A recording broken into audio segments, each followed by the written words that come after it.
Ok, buenas tardes. Esta es la sesión de los seminarios de los días viernes del grupo de laboratorio de nano y microestructuras. El día de hoy vamos a tener la, el agrado de escucharle al doctor Héctor Medel, y teníamos planificado también una reunión con Rodrigo, ¿verdad? Pero aún no llega. Bueno, esperamos que llegue al ratito. Bueno, sin más, Héctor, muchas gracias. Y bueno, no, al contrario, muchas gracias. Gracias de entrada otra vez por la invitación al seminario y sobre todo también gracias por permitirme compartir algo aquí en el seminario, ¿no? Entonces, déjeme empezar. Bueno, quiero empezar así, antes de cualquier cosa, decir que pues me faltó un poco de tiempo para terminar, pero yo creo que voy a necesitar otro seminario, o sea, otro momento como para poder aterrizar más las ideas, ¿no? Entonces voy a plantear qué se trata este problema que estoy tratando, bueno, que, que estoy empezando a tratar, ya llevo un rato tratando, pero aún no salen algunos cálculos, entonces les comento qué he estado haciendo, ¿no?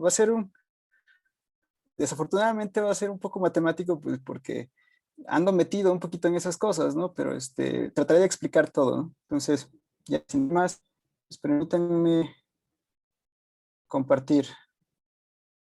¿Dónde estoy? Acá está.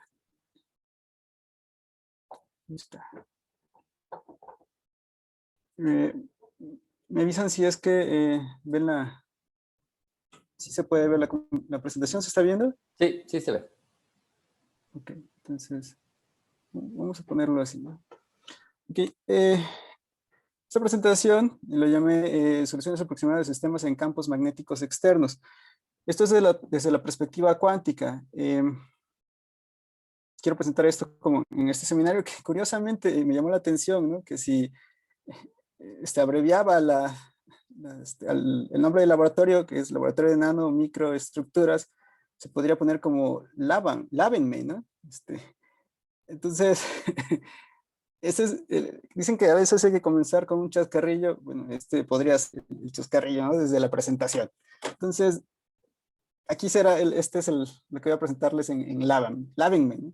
Entonces, ¿cuál es la motivación de esto? Bueno, la motivación, ahí hay muchas letras, pero se los puedo decir con palabras, es lo siguiente. Cuando estamos tratando con un sistema cuántico, ¿no? Desde una perspectiva la más sencilla posible, no cosas relativistas,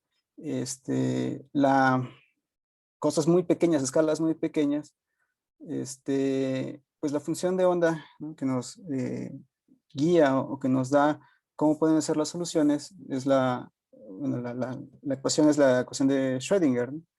Pero desafortunadamente se pueden resolver de manera analítica y exacta pocos sistemas, y peor aún, resulta que hay varios sistemas que bajo transformaciones son exactamente lo mismo. Entonces aún se reduce aún más el número de sistemas que podemos resolver.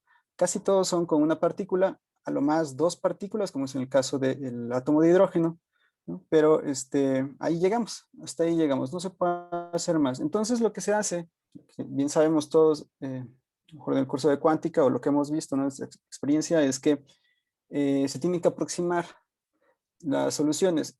Y aproximar soluciones, bueno, hay dos corrientes, una es más física, ¿no? Y otra que se utiliza más en química computacional, que es, bueno, pues sabemos que si tenemos una base de funciones, expandimos, ¿no? No importa el tamaño de esa base, pues en algún momento le vamos a pegar a la solución, ¿no? Entonces, hay expansiones ahí enormes, de más de 2000 términos, y en algún momento le pegan, ¿no? Eso es bueno, eso es, pues es rápido, pero a veces eso nos quita un poco de lo que es la física, ¿no? La física que hay detrás. Entonces, en este problemita en el que nos queremos fijar, ¿no? Bueno, esa es la motivación, cómo encontrar una buena solución, o cómo crear una buena solución, o cómo aproximar una buena solución, ¿no? Entonces, el problemita que quiero tratar es, imagínense que tenemos partículas, ¿no? Un sistema en un campo magnético.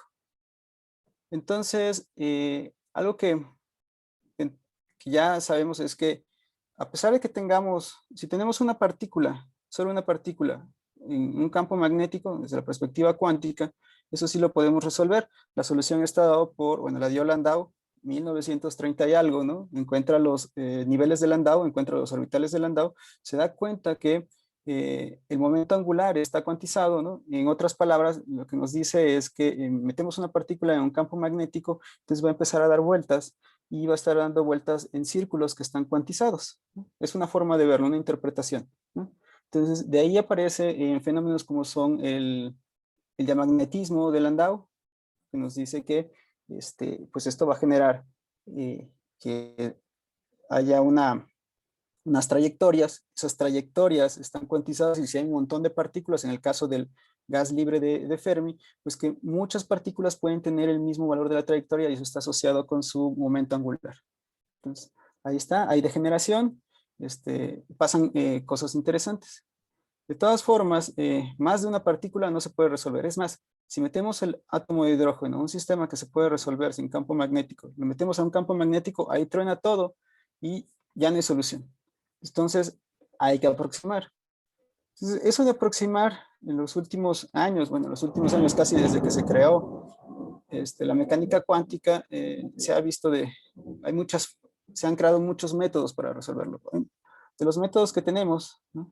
Bueno, aquí, antes de hablar de eso, de los métodos que tenemos, pues podríamos decir que hay básicamente 4 grandes, ahorita voy a hablar de ellos un poco más, ¿no? Que es método perturbativo, el método variacional, teoría de densidad funcional de densidades, no sé, y otro que es teoría de campo medio, ¿no? Podríamos ahí meter algunas cosas. Entonces, todo esto que se ha creado, se quiere ver cuál es el mejor, ¿no? De ellos. Por ejemplo, el caso de teoría de campo medio ha funcionado bastante bien, pero al momento de comparar con el experimento, siempre hay algo que no cuadra, ¿no? Igual con todos los métodos, siempre hay algo que no cuadra, y más si metemos cosas con campo magnético. Entonces, hay que recordar un poquito qué pasa con las partículas cuando tenemos eh, campos magnéticos. Desde la perspectiva clásica, bueno, podemos resolverlo, tenemos ahí que es la fuerza de Lorentz, y pues sí vamos a encontrar que hay trayectorias que están ahí dando vueltas, ¿no? Tenemos una partícula cargada, metemos el campo magnético y empieza a dar vueltas. Entonces, todo bien, todo muy bonito, podemos encontrar cuál es la frecuencia. La frecuencia no depende de la velocidad de entrada, solamente depende de la relación carga-masa y del campo magnético que le estemos metiendo. También el radio sí depende de la velocidad de entrada, ¿no? Pero también depende de la relación carga-masa y del campo que le estemos metiendo, ¿no? Entonces eso genera lo que se le llama la frecuencia de ciclotrón y el radio. La parte cuántica encuentra Landau las soluciones, pero en la parte cuántica hay que considerar que si ya tenemos una partícula metida en un campo magnético, pues hay que considerar, híjole, aquí no tengo el apuntador, ¿no? Pero voy a salirme de esto y mejor lo muestro con el cursor. ¿Sí ven el cursor? Sí, sí, sí, ahí sí. Entonces, para resolver, digamos, en el caso de una partícula en un campo magnético, pues tenemos que considerar la ecuación de Schrödinger. Aquí estoy considerando solamente la independiente del tiempo, ¿no?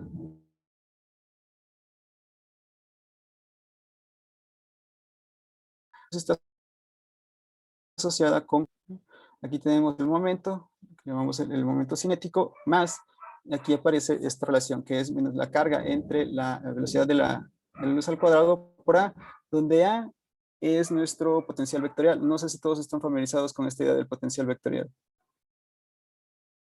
¿Sí? No, yo no. Ok. Sabemos, algo que hay que recordar es que, o no sé si recuerdas, que el campo eléctrico está dado por un potencial. Si tenemos la función potencial, podemos encontrar el campo eléctrico.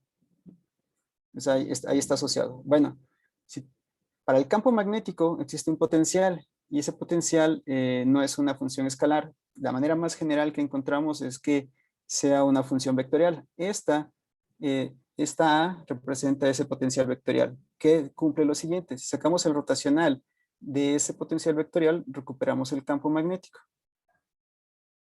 Entonces, eso es lo que llamamos el potencial vectorial. Entonces, aparece aquí explícitamente momento canónico.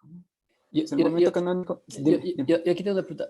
¿Por qué se empieza el tratamiento con el campo magnético y el campo eléctrico, dónde queda?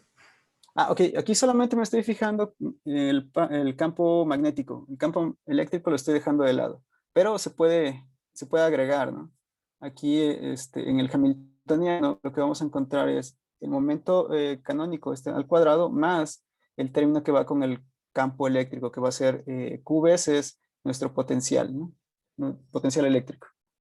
O sea, pero no es que el campo eléctrico sea cero. O sea, simplemente el hamiltoniano no está completo. Ajá, solamente no está completo, ¿no? Ok. Sí. De hecho, si quisiéramos verlo así bien y bonito, hay que tomar en cuenta, ¿no? Que también puede haber otras, que la parte magnética puede estar dada por interacciones eléctricas, ¿no? Entonces, si quisiéramos plantear bien un hamiltoniano que nos dijera cuál es el comportamiento magnético o electromagnético de una partícula, hay que considerar el campo eléctrico, ¿no? Las partes que vienen del campo eléctrico, más si es que hay un campo externo, como en este caso, la parte del campo externo que va como esto, ¿no? Que es el potencial vectorial. Ajá. Algo que hay que... Sí, Y entonces esta es una ecuación monoelectrónica, porque aquí estoy pensando, no hay interacción electrón-electrón aquí. aquí no, solamente estoy pensando en una partícula. El caso de una partícula, ¿cómo se ve Ah, este, esta ecuación de Schrödinger, ¿no? una partícula no en un campo central. No, no es un campo central, es un campo magnético, ¿no? Ya, ok. Bueno, ok, Entonces, va. así es como se ve el hamiltoniano y entonces tenemos que resolver estas cosas. Nada más que aquí, pues ya aparece que es un operador, hay que recordar que esto es menos el IH barra, el gradiente en las coordenadas que estemos trabajando, ¿no? Entonces, esto fue lo que resolvió Landau, ¿no? Para una partícula solita, ahí se puede encontrar y pues lo que se encuentra justo lo que estaba platicando, pues que están cuantizadas estas órbitas y ya todos somos felices. ¿Qué pasa? El siguiente paso sería, como bien dijiste, ¿qué pasa si le metemos más partículas? Si metemos más partículas, o sea, si ya hay dos partículas, entonces pues hay que considerar el momento canónico de cada una de las partículas, considerando que este potencial vectorial es el mismo para todos. ¿Por qué es el mismo para todos? Porque un potencial vectorial reproduce el mismo campo magnético que sienten todas las partículas. Hay quien dice, se atreve a decir, yo lo hice en algún momento, decir, ok, pues cada una de estas partículas puede sentir un potencial vectorial diferente de tal forma, pero que al final, o puede tener un potencial vectorial diferente, pero al final va a sentir el mismo campo magnético. También se vale hacer eso, pero se complican las cosas. Entonces, para reducir, pues vamos a considerar que solamente hay un mismo potencial para todas.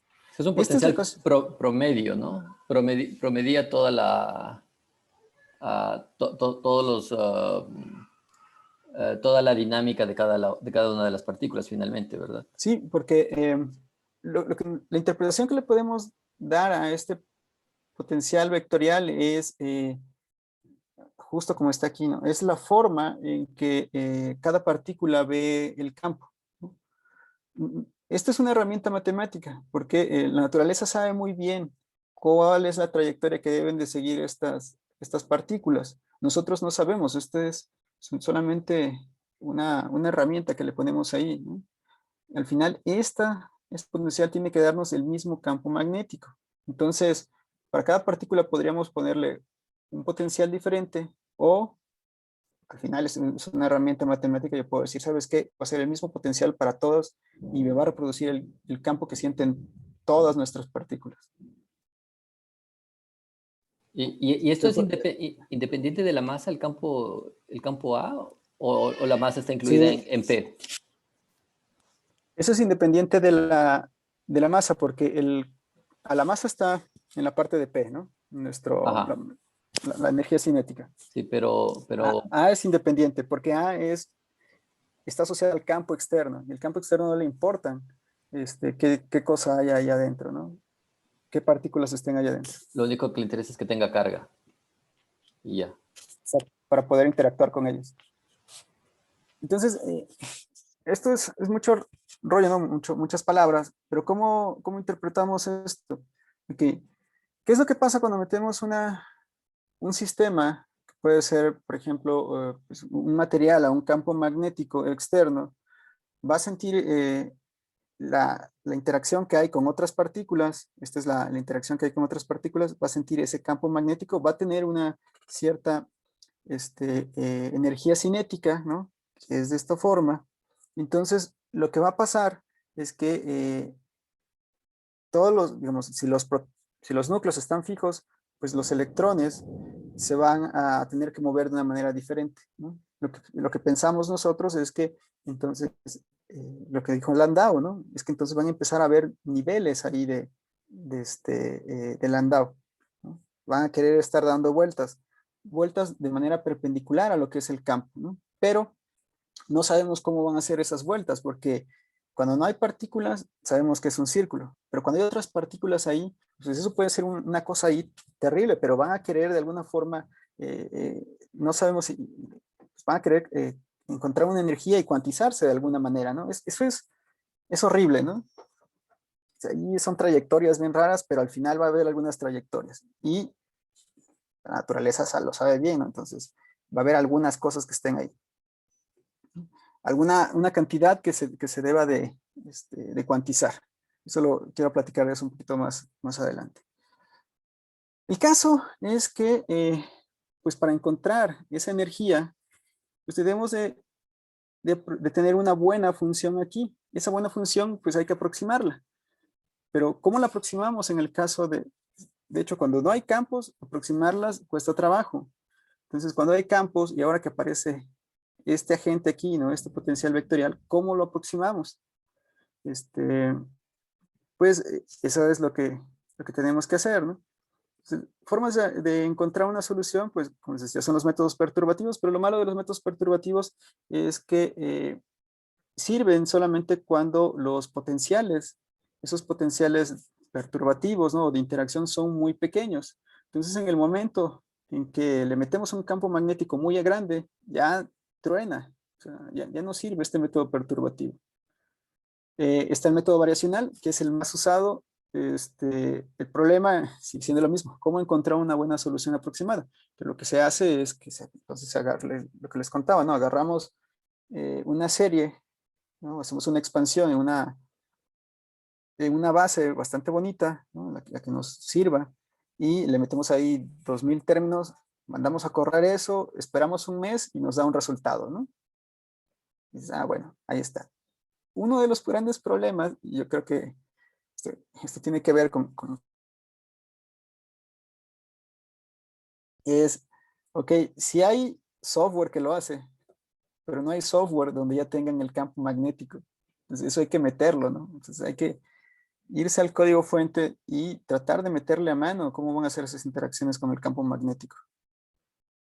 Entonces, es un relajo, ¿no? Entonces, la teoría de funcional de densidades, que al final se agarra del método variacional, ¿no? Para poder encontrar la energía. Y están las teorías de campo medio, que es física estadística, pero una vez que se agarra la teoría de campo medio, dicen, eso es para muchos cuerpos, ¿no? Un sistema muy grandote. Se encuentra cómo son los comportamientos de la energía siempre, y hasta ahorita no he encontrado un artículo que diga comparando con la parte experimental, pues sea muy parecido. Siempre hay una diferencia, ¿no? Entonces, el problema sigue siendo cómo aproximar estas funciones. Tan grande es el problema que aquí, porque es importante encontrarlo, porque allá en el 2012 salió un artículo, debería de borrar aquí los nombres, ¿no? Está de Lange y Telgren, ¿no?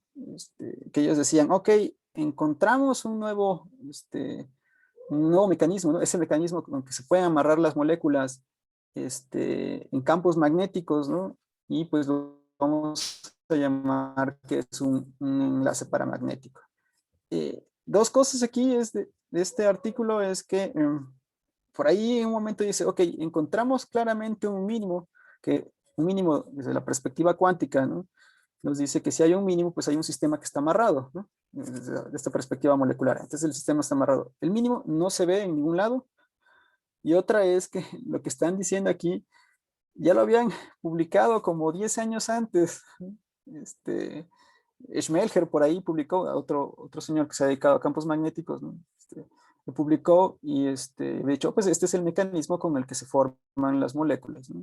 En campos magnéticos. ¿Qué fue lo que hizo él? Se dio cuenta de algo bastante interesante, que para poder encontrar al menos algo nuevo que aporta este artículo, dice que para poder encontrar una buena función de prueba que tenga un mínimo, aunque ese mínimo casi no se vea, ¿no? Que nos diga que hay un enlace, hay que optimizar la norma. Esa A que está ahí, ese potencial vectorial, que está asociado a una norma, ahorita explico qué quiere decir esa norma, hay que optimizarla. Si no, a pesar de que tengamos una buena base, esa base de 2000 o 1500 elementos, ¿no? 1500 es la base que utilizó él, sin campo magnético, es muy buena. Cuando le metes el campo magnético, truena. ¿Por qué? Porque no es la forma de optimizar las cosas, ¿no? Se comportan de manera diferente. Tan se comportan de manera diferente que cuando uno le mete campo magnético a un sistema, pueden pasar cosas tan bonitas como que hay ruptura de simetrías. Puedes tener un sistema que es bien bonito, bien simétrico, pero si le metes el campo magnético en una dirección que está fuera del eje de simetría, le rompes las cosas y te cambia la energía. Es una especie de efecto de Jahn-Teller, ¿no? Pero gracias a un campo magnético. Entonces, lo que hay que hacer es, y eso dice otra cosa, que para diferentes inclinaciones del campo magnético podríamos tener diferentes potenciales vectoriales, o sea, normas distintas. Normas que, bueno, la norma va a cumplir una condición, pero puede depender de parámetros que pueden estar cambiando y te puede dar energías falsas si no está optimizado. O puedes encontrar mínimos que no son reales porque no estás optimizando bien. No sé si se ve la idea.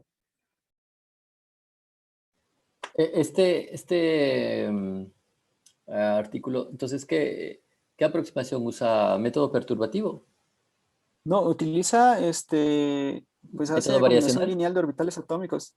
Y hace Ajá, y un método método variacional. y va variando los coeficientes hasta que Ujú. quede... Ujú. Que queda una energía. Y lo que hace es que pone un origen de la norma. Y el origen de la norma lo está variando, perdón, del potencial vectorial lo está variando hasta encontrar uno que le da el mínimo de energía. Aquí mi pregunta es, ¿cómo saben que es el mínimo real y no un mínimo Exacto. aproximado? Porque, porque eso me suena mucho, la optimización del potencial me suena mucho a DFT. DFT no optimiza el potencial, sino te dice, pues aquí hay este potencial, acá hay otro, tú escógelo, úsalo y si quieres, ¿cómo se Ujú, diría? ¿Cómo se dice la palabra? Compáralo, ¿verdad? Y entonces lo que hacemos en ujú. química cuántica, pues agarramos un potencial B3-Lib, un potencial PB, un potencial el que sea, en una base la que mejor converja esas cosas. Y decimos, esta es la solución en este potencial, esta es la solución en este otro potencial, y nunca en DFT decimos el mínimo, mínimo, mínimo, mínimo es este, porque si quisiéramos hacer eso, en primer lugar, deberíamos de compararlo con algo experimental que se Ujú. conozca. Muchas veces en el modelaje pues son cosas que aún ni existen, aún ni se proponen. Y la otra es compararlo con métodos perturbativos de alto costo computacional y eso limita pues el número de partículas que tengas. O sea, si quieres hacer cosas así gigantes, nanotubos, no puedes, ¿verdad? Sí, Tienes que limitarte acá. Entonces, la pregunta mía es, exacto. ¿por qué no Voy, trabajan voy con, para allá. por qué no trabajan con un potencial el que sea y lo comparan luego con otro? O sea, ¿dónde caería el error? A eso voy. Esa es la motivación de esto, ¿no? Y esto que quiero dar en un ratito, que es minimizar una minimización, ¿no? ¿Qué significa minimizar una minimización? Desde esta perspectiva. Entonces, solo déjame avanzar, llegar ahí, te guardo esa pregunta para, y la respondo en ese punto, ¿no?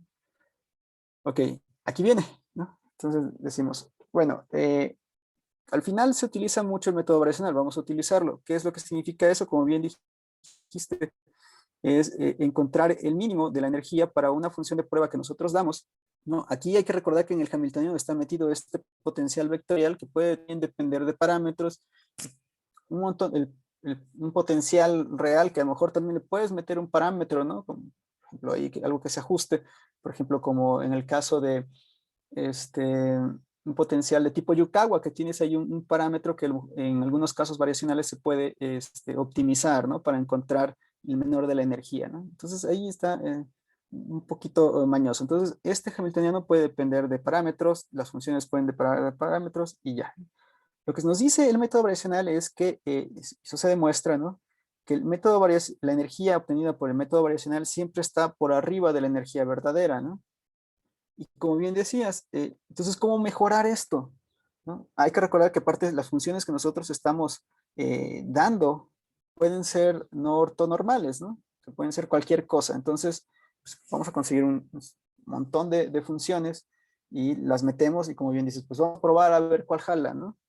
Pues en general son ortonormales y pues vamos a obtener esto. Entonces, ¿cómo vamos a mejorar esto de aquí? Bueno, entonces ahí entran esta idea de cómo minimizar una minimización, ¿no? Cómo saber que dado unas funciones de prueba, porque no sabemos cuál es, ¿no? ¿Cómo poder encontrar un mínimo? Bueno, ahí entra otra cosa, ahí entra el cálculo variacional. No el método variacional, el cálculo variacional, y aquí pongo, ¿no? Es diferente al método, y ahí vamos a encontrar que las derivadas de los funcionales, ahí se pone matemático esto, ¿no? Que la derivada de Gato, que la de Frechet, que las ecuaciones de Jacobi, y los extremos, y un montón de cosas más que se pone bien bonito, ¿no? Desde la perspectiva matemática es bien rico, es bien bonito, y y pues a veces es un dolor de cabeza, ¿no? Ahorita les cuento de ese dolor de cabeza.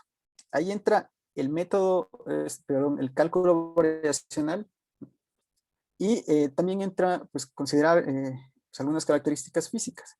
Una de las características más importantes que nos lleva a encontrar el mínimo de una minimización es algo que pocas veces se habla en el caso de que se hacen estas aproximaciones, que se debe de cumplir la ecuación de continuidad para la densidad de probabilidad, ¿no? Entonces, puede pasar que con el tiempo esté cambiando la forma, ¿no? De nuestra densidad de probabilidad, pero la probabilidad total siempre se conserva, que tiene que ser igual a 1, ¿no? Entonces, tomando estas dos ideas, ¿no? Se obtiene lo siguiente, y aquí es donde no quise poner la parte en matemática, ¿no? Pero si uno utiliza el cálculo variacional después de arrastrar el lápiz un buen rato, ¿no? Hace, la demostración, bien, son como 12 páginas, pero se logra, ¿no? Entonces ahí está, ¿no? Siendo talacha. Y se llega a que efectivamente se tienen que cumplir dos cosas, lo que ya sabíamos, ¿no? Que la energía variacional debe de cumplir con esto, basura, eso ya lo sabíamos, ¿no? Pero debe estar sujeto a esto de aquí. Y esto es lo más importante, que la divergencia de la corriente, la densidad de corriente de probabilidad, tiene que ser igual a cero. Y lo que pasa es que, y eso se ve, cuando uno agarra una función de prueba, la mete, que es lo que decías, ¿qué tan mínimo, cómo minimizar esa minimización? Mete una función de prueba que puede ser cualquier cosa, la mete al método variacional. Si tú calculas cómo es la divergencia de J, siempre te va a quedar que es diferente de cero. Entonces, lo que hay que hacer es pedir que se cumpla esto o minimizar también que la divergencia de J sea lo más pequeño posible. Y eso te está dando, eso sí te va a dar el mínimo de una minimización. Siempre vas a tener que estar por arriba de la, de la energía verdadera, pero dada una función de prueba, si tú ahora le obligas a que cumpla con que la divergencia, que se cumpla la ecuación de continuidad, vas a encontrar una mejor función de prueba y vas a encontrar un mejor mínimo. ¿Qué es esta densidad de probabilidad? Y aquí viene la parte bien interesante. Esta densidad de probabilidad está ligada otra vez a lo que decía Langen. Pues sí, efectivamente, hay que optimizar nuestro vector potencial. Entonces, lo que debe de pasar es que para optimizar este vector potencial, pues hay que hacer una transformación unitaria. Eso nos dice que la nueva función, una función de prueba que podemos nosotros encontrar, debe de cumplir con que va a tener una fase y va a estar ligada a una función lambda. Esa función lambda es lo que nos va a cambiar, más bien, vamos a decir lo siguiente, que podemos encontrar una nueva A' que va a ser igual a la A anterior menos el gradiente de esta función. Eso nos está diciendo que va a generar una familia de normas, bueno, va a generar una familia, pero no de normas, de potenciales vectoriales que cumplen con una norma, en particular nos interesa la norma de Coulomb, que si dependen de parámetros nos puede llevar a encontrar un mínimo de energía, ¿no? Entonces el problema solamente se reduce a encontrar un buen potencial vectorial. Eso sería minimizar una minimización en el caso de un campo magnético. Yo aquí tengo una pregunta antes Dime. de que digas. Por ejemplo, si la primera el primer gran objetivo es encontrar esta función o este potencial mejorado, Ujú.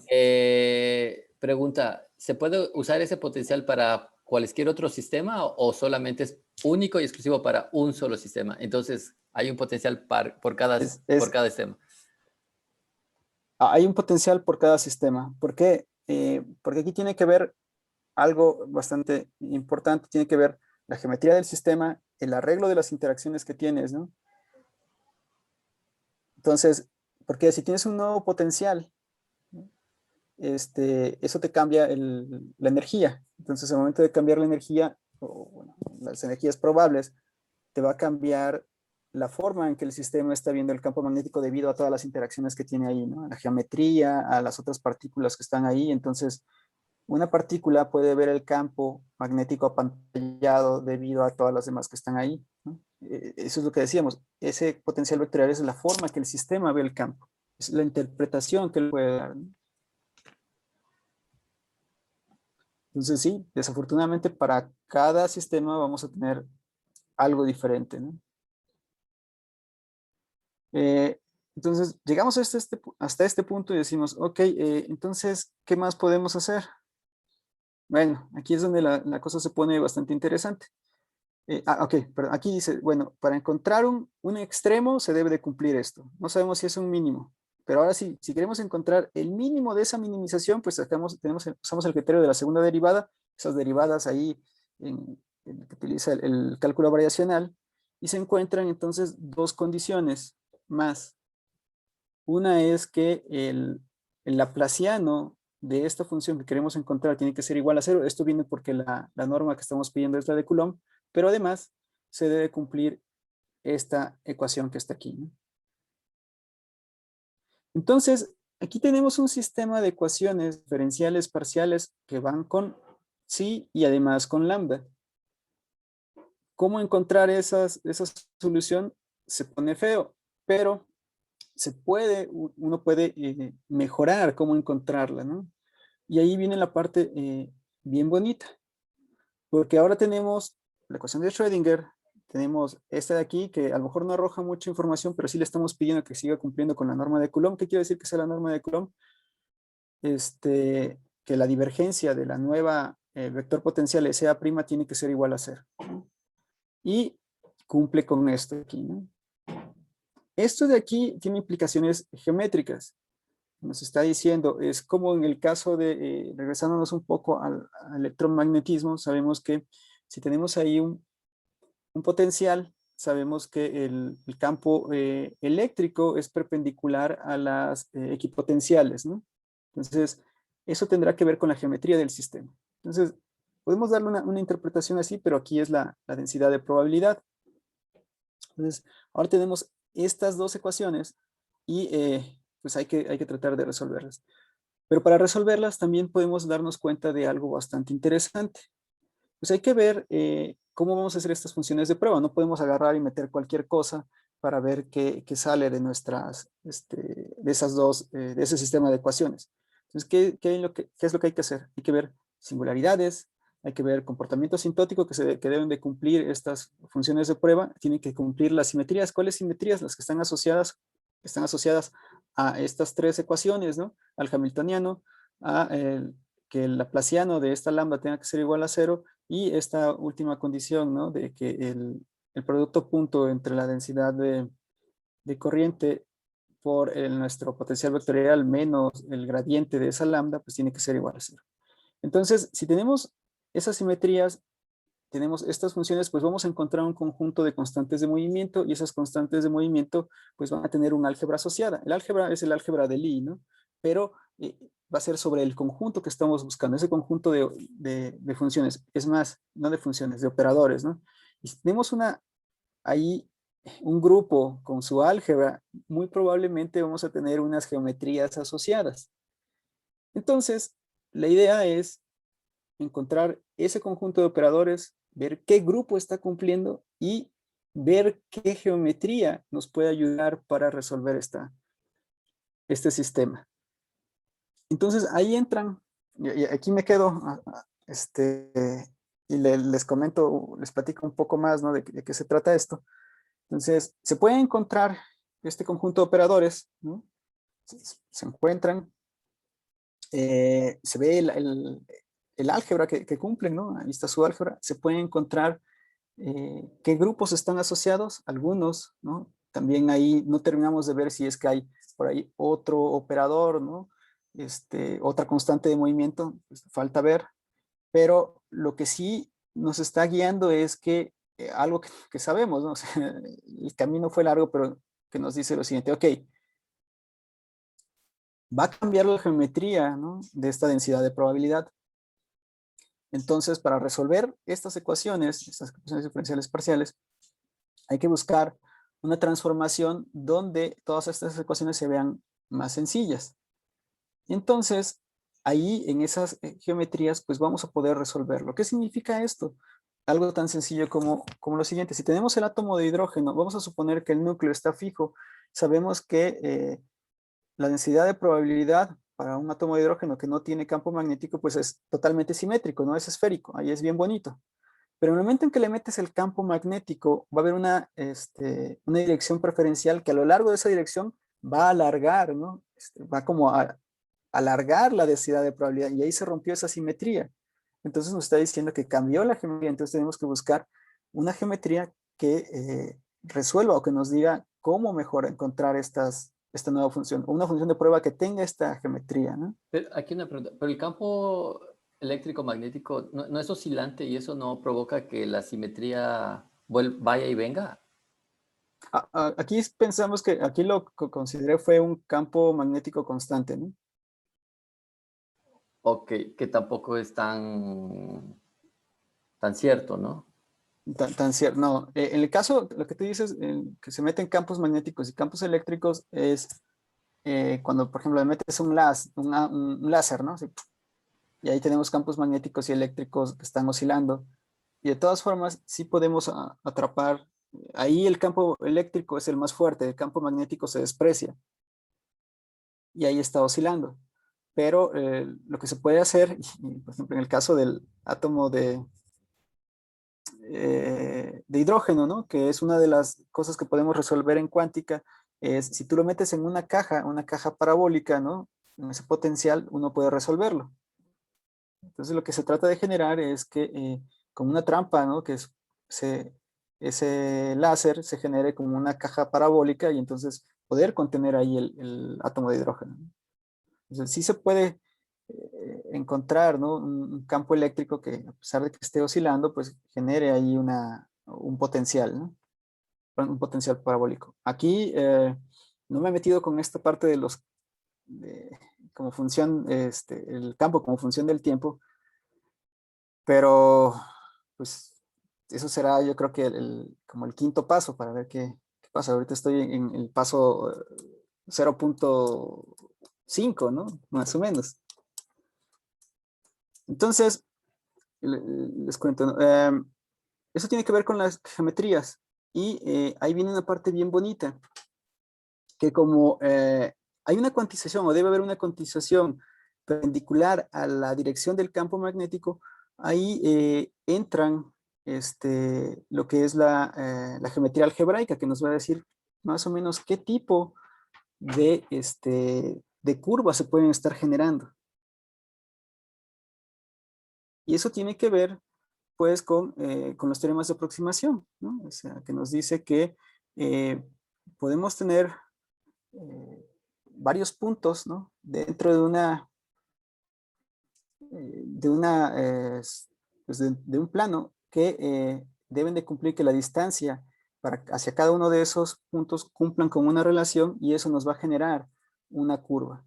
Entonces, parece que por ahí va. Espero que no truene y si truene, pues ya les diré que por ahí no va, ¿no? Pero lo más importante que se tiene que rescatar aquí es que hay que buscar cuáles son estos operadores, esta álgebra, para poder encontrar las geometrías con las que se está deformando, las geometrías propias con las que se está deformando nuestra densidad de probabilidad, ¿no? Entonces, así, como conclusión, hasta este punto sería, si queremos ver cómo afecta un campo magnético a un sistema, pues tenemos que ver la geometría del sistema, tendríamos que ver cómo es que se va a deformar esa nube electrónica y tratar de encontrar una función de prueba que se adapte a esa geometría para poder encontrar una buena energía. Dices, bueno, no pasa nada, o sea, a lo mejor podemos encontrarlo aproximadamente. Sí, sí pasan muchas cosas porque en el límite, por ejemplo, en el caso de artículos que les presenté, ellos dicen, si agarramos y separamos a las moléculas, por acá es que encontramos este mínimo. Ojo, entonces tú estás moviendo mucho la distancia entre los componentes y lo que va a pasar es que la forma en que ve el sistema, ahora el campo debido a las interacciones puede cambiar, lo cual quiere decir que puedes estar cambiando este potencial vectorial. Entonces, si te mantienes con un potencial vectorial fijo, puede ser que encuentres mínimos que no existen o a lo mejor cosas ahí que no existen, ¿no? Entonces, hay que minimizar la norma y eso tiene que ver eh, pues con la geometría, ¿no? Con estos operadores que están ahí asociados. Ok, creo que ya Ok. mejor me tomé mucho tiempo. No, no, está bien, está bien. Preguntas, chicos, preguntas y respuestas. Yo tengo una pregunta, Dime. que desde el inicio te quería preguntar, estas trayectorias circulares de Landau son las trayectorias de los electrones, ¿verdad? De las partículas, quiero decir. Ajá, Y por construcción estas partículas tienen carga, ¿no es cierto? así es. Y si se están moviendo, pues entonces deben de irradiar, ¿no? Ah, pero es que Eh, ahí se vale el aquí, principio de incertidumbre. aquí, la pregunta era, ¿este tratamiento es un tratamiento no radiativo o radiativo? No, es no radiativo. Y por qué no es radiativo? Entonces, ¿cuál es la condición para que Bueno, no sea radiativo? como en este marco de la mecánica cuántica no relativista, no estamos considerando el caso de que está radiando, pero sí se valen el principio de incertidumbre. Como no sabemos exactamente dónde está y qué velocidad tiene, nos imaginamos que tiene esta nube electrónica. Eh, si pudiéramos seguir punto a punto, ¿no? Su posición, pues entonces estaríamos viendo que desde la perspectiva clásica que si van a radiar y entonces si van a radiar pierden energía y si pierden energía lo que va a pasar es que van a colapsar contra el núcleo, cosa que no vemos. Y eso se le asociamos al principio de incertidumbre, porque como no sabemos dónde está, no sabemos cómo radia, no sabemos si pierde energía, no está perdiendo energía, todo se conserva ahí bien bonito, ¿no? Hasta un cierto límite. Entonces es no radiativo, desde este marco de la mecánica cuántica no relativista, ¿no? Son velocidades muy bajas con respecto a la de la luz. Sabemos que no. O sea, solamente estamos midiendo probabilidades de dónde podría estar nuestra nube electrónica, o nuestros electrones, ¿no? O cómo podría ser esta nube electrónica. Ajá, pero si tuvieras un campo oscilante y aumentas la velocidad de la fase, pues pudieras decaer, Ujú. ¿no? Sí, sí, o puede, a lo mejor, puedes hacer que lo subas de nivel, ¿no? Puede ser que pues, esté oscilando. Ajá, ajá. Bueno, sí, o sea, ya entiendo la construcción del modelo con estas aclaraciones. Bueno, Ok, bueno, pregunta, chicos. Fausto, yo Ana, sé que Andrés quiere preguntar. ¿qué? ¿Quién? Yo sé que Andrés quiere preguntar. A De ver, hecho, sí tengo una pregunta rapidita. Se me hizo súper interesante. Está bonito y complicado el problema. Creo que en una diapositiva decía que la divergencia de, creo, la corriente la densidad de probabilidad tiene que ser cero. No, la divergencia de nuestro vector potencial, ese sí tiene que ser cero, ¿no? Porque estamos pidiendo que sea la norma de Coulomb. Ok. No, había una J, o sea, que ajá, era en el... No, la divergencia de densidad de corriente. la corriente, la corriente de densidad la densidad de corriente de probabilidad, ¿no? Bueno, no sé. Sí, esa, sí, Densidad sí. de corriente. Ajá. ¿Por qué debe pasar eso? Porque debe cumplir con la ecuación de continuidad y en este caso estamos, pues aquí, como no está evolucionando como función del tiempo, pues vamos a tener ahí una densidad de probabilidad que se mantiene fija. Entonces, la densidad de corriente, esa J, pues tiene que ser, perdón, la divergencia de esa J tendrá que ser cero, ¿no? Invariante. Y, sí, y que el Invariante, problema sí. del método variacional es que cuando se minimizaba no se encontraba que fuera cero, ¿verdad? Que era un valor arriba de cero. Ajá, en el método variacional siempre se puede demostrar, ¿no? Que cumple con esto, que siempre va a ser igual que la...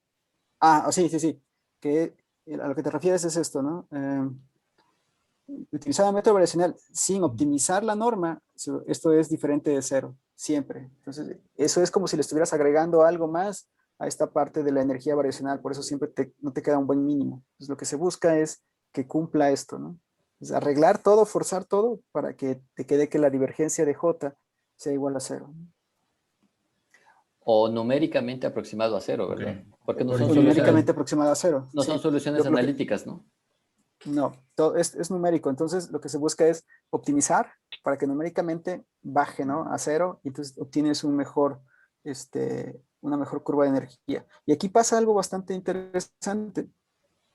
Hay un artículo de unos chinos donde hacen una optimización y resulta que para los estados, para valores de campo magnético más alto, asintóticamente la energía iba por abajo para valores de campo magnético más bajos, ¿no? Entonces, eso no puede ser porque al momento en que le subes el campo magnético, pues la energía tiene que quedar por arriba, entonces asintóticamente va a ir por arriba. Y estos cuates les iba por abajo. Dices, oye, algo está mal, ¿no? O sea, solamente echando números, si le estás agregando cosas, ¿no? Pues no puede ir por abajo, tendrá que ir por arriba. Es un artículo publicado, ¿no? Pero no hicieron optimización. Ok. Sí, pues hay que tener Sí, cuidado con eso. ahí lo que se me ocurría era, está medio locochona la idea, pero no sé, algún tipo de algoritmo genético o algo así que Sí. te vaya proponiendo como que diferentes funciones que luego se Ujú. evalúen con eso y que eso sea como que la función de fitness que se use para evaluar. Sí, de hecho, lo que se hace es, propones una función aquí, ¿no? Y esta función tiene parámetros, y esos parámetros es lo que se van a ir ajustando. Le metes como bien dices, puede ser con algoritmos genéticos, de entrada, ¿no? Y te va a decir más o menos cómo tiene que moverse esos parámetros para encontrar una función de prueba aproximada. Y ya después ahí le metes algo más robusto para que te encuentre el mínimo, ¿no? O sea, lo que quieres encontrar es el mínimo global y después ir ajustando para que sea más fina el valor de la energía. Entonces, eso es con lo que me estoy peleando, porque a lo mejor uno tiene que ver con el código que hice y otro es porque sí están muy pesadas las funciones de repente, ¿no? Que para una minimización me ha tardado hasta 9 días. Entonces, eso, pues porque ahí están jugando con los parámetros. ¿Cómo se ha mejorado? He mejorado el tiempo hasta lo mínimo que ha pasado son 6 minutos, pero eso es diciendo, bueno, eso es a lo bruto, ¿no? 9 días es a lo bruto. 6 minutos es, agarras una función de prueba, ves cómo son las simetrías, ves cómo podría ser el cambio de esta densidad de probabilidad, ¿no? Y entonces le metes una geometría que más o menos se ajuste. Dices, ah, bueno, en lugar de agarrar una expansión esférica, pues voy a agarrar algo que sean esferoidales prólatas, ¿no? En la dirección del campo. Y pum, ah, mira, mejoró un montón. Claro, pues porque te está diciendo esto. Al final te estoy diciendo, mira, es que hay un montón de operadores que generan un grupo y eso te va a generar una geometría o es una variedad donde viven estas ecuaciones diferenciales parciales donde se ven mejor, ¿no? Entonces, busca esa geometría. Al final se reduce, busca esa geometría. Ok. Entonces ahorita el problema es como que cómo hacer las asunciones iniciales de una mejor forma, ¿no? O sea, Exactamente. Sí, que es una mejor, ¿cómo es? Una mejor propuesta, ¿no? Un Un mejor mejor guess. ansatz, que se le llama. Un mejor guess, un ansatz que le Ujú. llaman. Entonces, de eso se trata. Entonces, ahí viene la parte interesante porque pues, tengo que desempolvar un montón de cosas como la de, tenía años que no agarraba cosas de geometría algebraica, ¿no? Entonces, estoy como querer hacer abdominales, ¿no? Entonces, no me sale una, entonces estoy igual. ok. Sí, No, perfecto. Sí, tenía como que esa duda de cómo se sí. minimiza la primera minimización, pero muy, muy Este, interesante para el proyecto. es muy matemático, es lo malo. Tiene sus tintes físicos, pero sí pues, supone muy matemático de repente, ¿no? Bueno, pues gracias. O- o- ok. Este, chicos, ¿quién más? ¿Puedo ver quién anda en la sala donde estoy? Sí, sí, sí. Aquí estoy. ¿Puedo dejar de compartir? No, aquí estoy, es que ya lo vi. A ver, y entonces, no está Rodrigo, ¿verdad? Falló. Bueno, pues son las 7:30. Decía, yo tengo una reunión ya mero, y ya no alcanzaría para exponer. Pues yo creo que ya Rodrigo lo dejamos para cuando pueda. La siguiente semana, pues volvemos a dar la vuelta. ¿Empezó quién? ¿Andrés empezó? ¿Quién empezó? Andrés, empezaste, ¿verdad? Sí. Sí, Andrés Andrés y y yo. Andrés y Fausto. Ok, estamos en abril. Pues sí, hay que ir mostrando avances, ¿verdad? Lo que dijo Héctor, pues es cierto, ¿verdad? Esta primera sesión es una presentación que estamos ahí mostrando qué es lo que estamos trabajando. Pero las siguientes, pues ya toca ir presentando avances, ¿no? Avances en lo que estemos haciendo. Yo sería Fausto y Andrés, salvo que también se valga decir, pues no, es que no tengo mucho avance, pues entonces ahí saltamos. ¿Sí tienes tú, Andrés? Sí, sí, yo sí puedo presentarlo. Ok. ¿Y Fausto? También. Sí. Ya, listo. Entonces ahí nos vamos. Ok. Y ya les paso la liga. Creo que de la otra semana no les pasé la liga, pero ahorita les paso la liga de esto. Ana, tú con tus propiedades magnéticas, aquí tienes ya bueno, tienes ideas, ¿verdad? De que es complicadito el asunto. Se Sí, pone sabroso, digamos. sí voy a estar haciéndole algunas preguntas ahí al doctor Héctor. Vale. Bueno, chicos, entonces me tengo que ir. Les dejo, ¿ok? Bueno, pues vale. Muchísimas gracias. Gracias, Héctor, por tu, No, gracias. por tu participación. Gracias Nos por el vemos tiempo. luego. mencionamos, Muchas gracias. Flavio,